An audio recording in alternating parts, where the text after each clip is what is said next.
I've been sharing my faith for, let's see, 50 years, almost 50 years. Okay, so I've learned some things through the years, and it's like anything else. You shoot baskets, so you're not very good, but you shoot like my grandkids. You shoot baskets as often as they do. You start putting it through the hoop pretty good. And I learned all kinds of wrong ways to do it. I got to tell you, I offended people. I was pushy.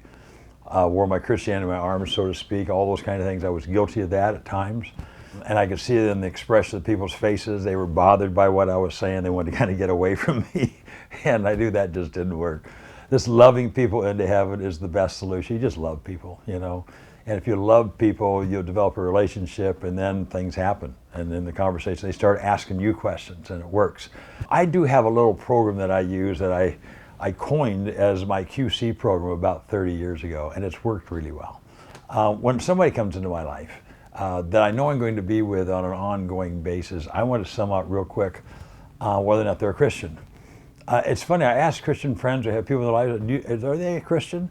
And they say, I am not sure. I think they are. I'm not sure. I'm not sure. How can you know somebody for a long period of time and not know if they're a Christian or not? I mean, that's just, do you never talk about Christian things in Scripture or whatever? I don't know. But anyway, here's a simple way to do it. When somebody comes to my life for the first time, and certainly one of the first times, and I know I'm going to be with them on an ongoing basis, but almost always it's the first time, I purposely say something about my church or my pastor.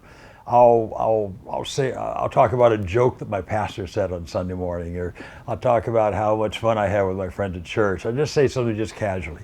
If they are a Christian, they will always, always, always say, "Hey, you're a Christian. Where do you go to church?" That'll always happen, without fail. It just always happens. There's so few of us anymore. "Hey, you go to church? Cool, man. Where do you go to church?" That's natural. If they say nothing, then they're at least not a regular church attender, and they're uncomfortable with that subject.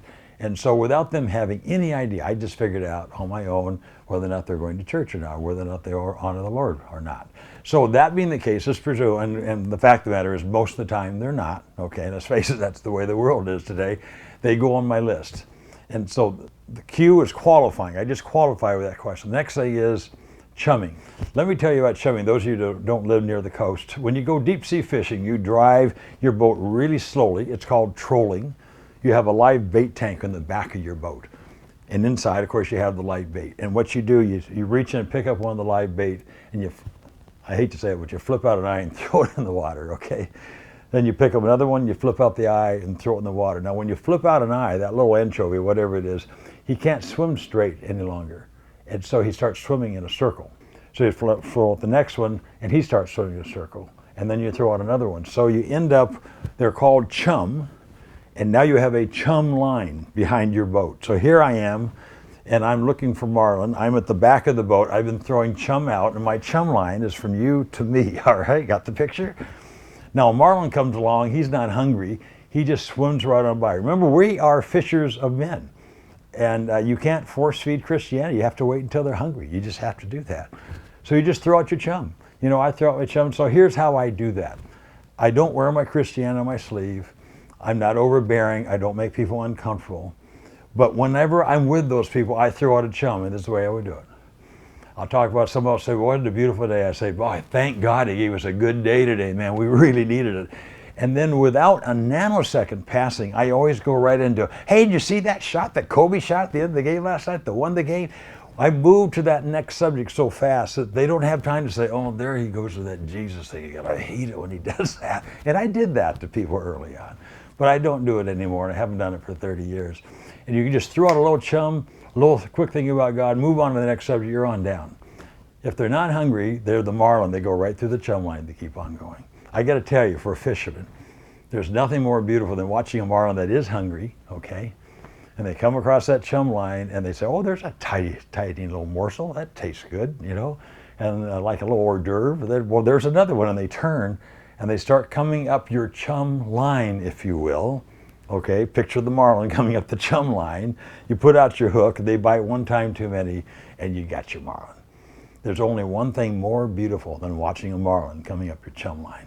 And that's watching somebody who's not a believer come up your chum line and ask one extra question, just the right question, and you can lead them to the Lord. I mean, that is fantastic. It works every time. It's just amazing. Now, some people that I chum with, I've been chumming with a long time. I have several friends. I'm thinking of one right now. I've been chumming with him for 30 years, okay? 30 years I've been chumming. He keeps coming closer.